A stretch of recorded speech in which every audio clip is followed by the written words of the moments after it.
cone might be good for the first. Chuck it on. Right, now there might be some other timber around here which we can find. Stuff like this is good too, all mulchy and barky. Chuck that on. Might get something out of that.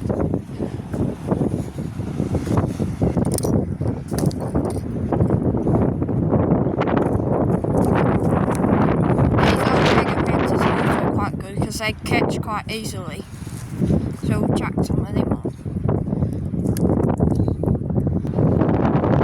Right, now we're going to get some timber to put on the fire. Like this would be really good, because it's like good timber to catch the fire off for the first starter.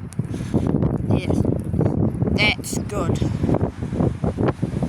This will be quite good too. It will burn quite well. Chuck that on the fire, back to the fire. Now we've got little sticks and stuff on. We just wait for it to light, light and catch, and then we'll have a big fire. But when the fire catches, we need to put this on. Look at it, massive branch. We're starting to get some fire on the sides. In about half an hour or so, we're ready to put this stick on. This will be nice and full. It's been about 10 minutes. We haven't got too much action yet, but we might as well start splitting up this stick. So to split this stick, you look at the size of the fire.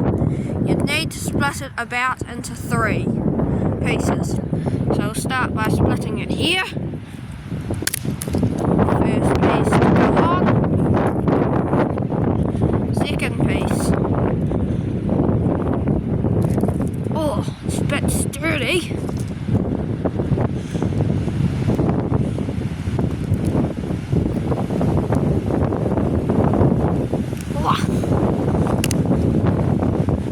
Go, snapped it off. We'll put those 2 on the fire and we're all good to go.